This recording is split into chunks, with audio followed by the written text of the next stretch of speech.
Hello, welcome to All These Repairs. Today we'll be replacing the antenna on a VW Cabriolet. Someone I replaced this in the past with some garbage pieces. As you can see, it was a trash antenna and it looked terrible. They even ended up bending some of the fender in the process of replacing it. We just ended up unscrewing this somehow. Yours might be different. And we're going to be replacing it with this piece.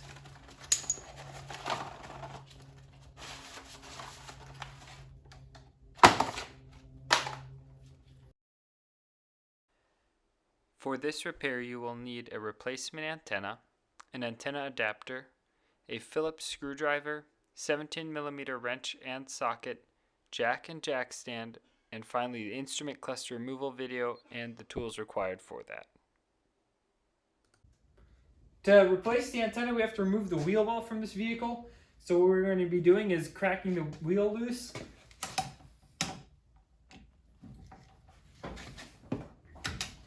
While it's on the ground,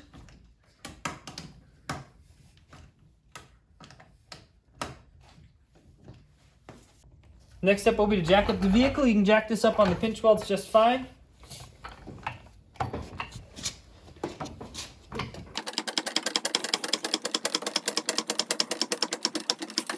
And once it's jacked up, take a jack stand and place it underneath the control arm mount.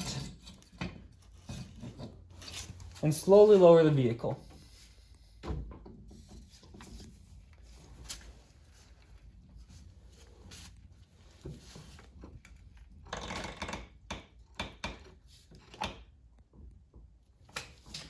Remove the wheel.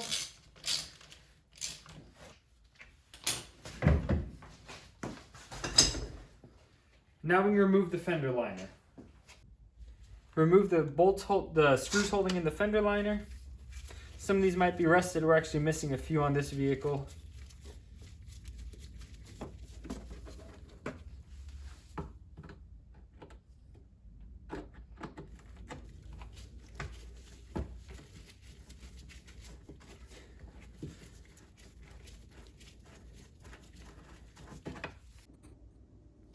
Here you can see we ended up pulling the wheel liner back a little bit and the fender liner, and now you can see the bottom end of the antenna, which now goes up and into the dash.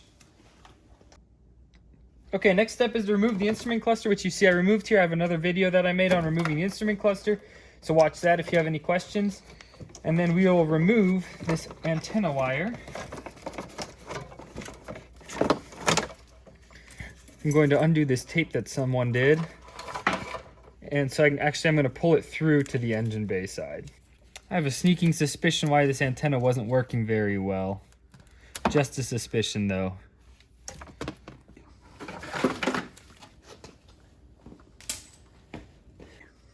Take the antenna, we're going to unscrew this top portion. Take this plastic off. This is all going to be on the top of the fender. And take this and scoot it underneath here and up through the antenna hole.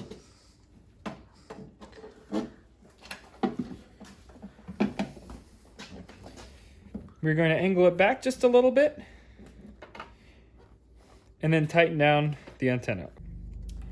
Put the plastic piece on top, make sure it sits nice.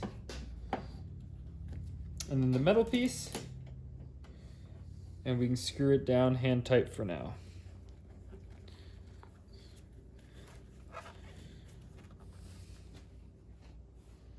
When we put this antenna in here into the dash, we're going to keep it under the speedometer cable so that when the antenna is going in the dash, it goes on an angle like this. And then if there's any water running down it, if we were to go like this, it would run into the dash. So we're going to have it on an angle going upwards. That's why it's going under the cable. It's a little difficult, but you can get it. Okay, now we'll be able to grab it from inside the dash. Once we shoved it through the hole in the dash, or in the firewall there, you can see the antenna hidden behind one of these three holes. Kind of fiddle it out and pull it out. All right, here we go. And then carefully pull it out so we don't destroy any of it. And then this is long enough already for our radio.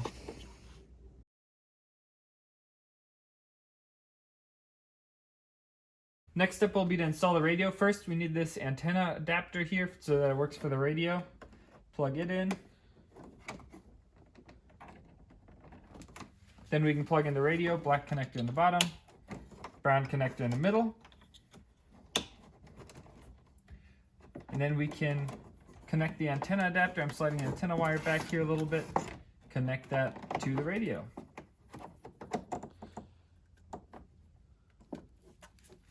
Just carefully hold all the wires down so that they don't interfere with this mounting nub in the back.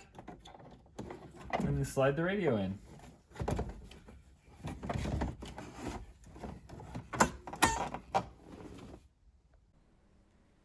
Don't forget to tighten your antenna with a 17mm wrench.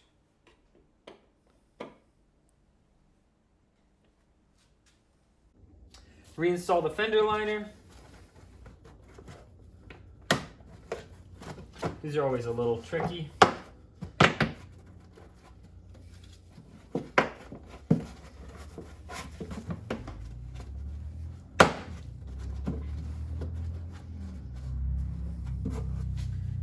And then the associated screws.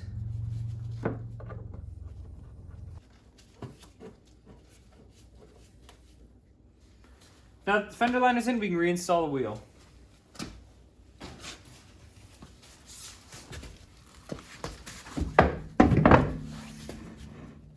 And the last step is to torque them to 110 Newton meters.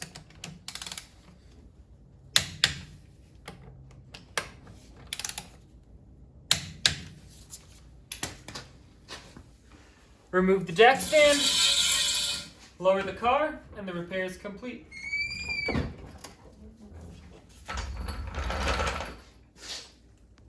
Thanks for watching another episode of Ollie's Repairs. Hopefully you enjoyed the video. If you did, please like, subscribe, and comment for more.